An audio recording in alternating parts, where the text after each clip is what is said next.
With me, former Secretary of Defense William Cohen. Good evening, sir. Good evening.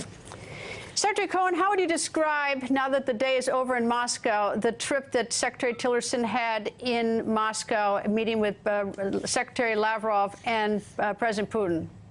Well, it was necessary for him to go. I'm glad that he went, and I think he conducted himself in a very straightforward manner. He's a man of great substance and I think persuasion, and he made it clear that the United States is unhappy with the role that Russia has been playing in supporting Assad, and that it had to stop. All right. Well, was it a success? I think it was a success. He also met with President Putin, and they've had a relationship in the past, and I'm sure is also very straightforward, without a lot of name-calling, but very businesslike. And so I think you'd say success because Secretary Tillerson put forth the President's statement and made it clear that we cannot tolerate the use of chemical weapons again anywhere, but especially on the part of Assad. So I think it was success from that point of view.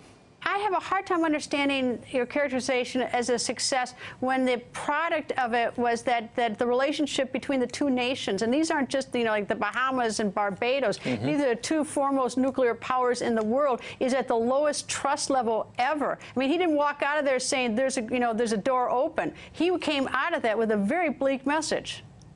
Well, it was a success in the fact that we were talking and not hurling stones or rockets at each other, sitting down and laying out your case as to why you took action, why you may take action in the future, and listening to his Russian counterpart as such. I think that's a successful meeting, and you both lay out exactly what your positions are and hope that the rhetoric will calm down and there'll be a change roughly in position as the days evolve. But he completely denied that the Russians completely denied that Assad was behind the gas attack, calling for investigation. I mean, they've done everything but show any sort of willingness to have any discussion about it. They're just thwarting every single effort, and their big pal Assad, he just did the unthinkable.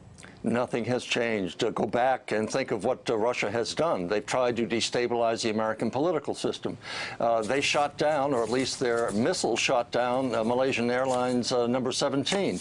They prevented anyone from investigating it to prove that it was a Russian missile that shot them down. So this is standard procedure from the Russians' point of view.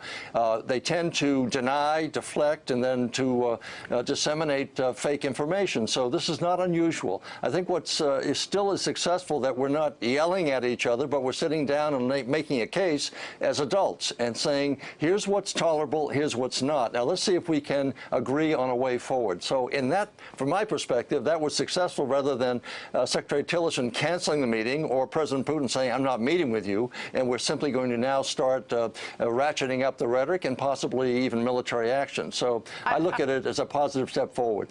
I guess it's sort of half empty, half full. You're looking at it half full. I'm looking at it half empty, especially in light of the fact that Russia vetoed the condemnation resolution in the UN Security Council today and is standing by Syria. And you've got the Secretary of State saying that the lowest trust level ever. I see that maybe they had a nice afternoon together where they didn't yell at each other, but I don't see any sort of progress, and I don't see any sort of effort to bring down the rhetoric or to make things safer for people in Syria. I think on the surface you will not see much change. President Putin's not going to come forward and say, gee, you're right, we made a mistake, this guy is a butcher, and we're not going to support him anymore. That's unrealistic. I think you're seeing what's taking place on the surface, but below the surface, I'm sure that contacts are going to be reinstituted. They've already indicated they're going to put back on the table, at least, the deconfliction process that kept us from shooting each other. And so I think look below the surface, you'll see that contacts will be resumed at a different level, perhaps, but nonetheless, the Russians can't afford to have this go awry, nor can we. We have to find a way to work together, understanding each other's fault lines, and I think that Secretary Tillerson made it very clear what ours are. So I would say there will be progress made. It'll be slow, but just remember, this is a Russia that tried to destroy our faith in our own political system. That's an attack upon the heart of America, and it's not bombs. But they're denying that. They denied Well, that. I mean, there's another example. You raised that example. That's another. It wasn't like I guess that if we go back to the half empty, half full. Is that the Russians denied that, and I realize it's the Russians, and I realize it's not easy, but I guess I'm looking for something to sort of hold, something to grab onto to give me some sort of hope that this is de-escalating and not the opposite, and that there will be more help for the people who've been victims in Syria and other places of the world, whether it's Crimea or Ukraine. Well, there was progress made today. President Trump came out and said that NATO is not irrelevant, not obsolete. That's a very major step forward, and it's a signal to Russia that he's not just dealing with the United States, he's dealing with 28 members of the NATO alliance. That's a step forward to say, President Putin, you're alone on this. And it comes back to this whole notion of America first. Has President Trump abandoned that? No. You can't have America first if you don't have other allies with you. If it's America first, you can't be alone. So that, to me, is a positive statement. All right, the fact that the president has changed his position, saying that NATO is no longer obsolete, I thought that actually ratcheted up on Russia because, of course, Russia doesn't want us backing NATO in a very vigorous and robust way. I actually thought that was another bad sign that things were that the temperatures were not coming down with Russia. No, it's a good sign. It's a good sign to show that we are united, that we have an alliance that is the best military political alliance in the world, has been.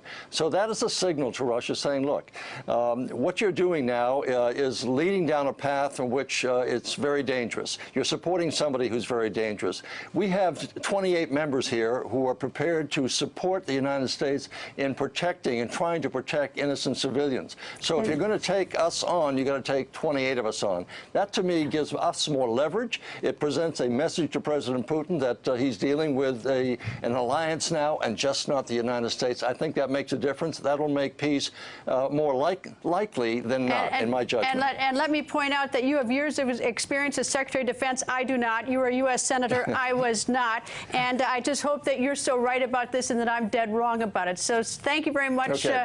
Thank you very much for joining us, sir. Hey there, I'm Chris Hayes from MSNBC. Thanks for watching MSNBC on YouTube. If you want to keep up to date with the videos we're putting out, you can click subscribe just below me or click over on this list to see lots of other great videos.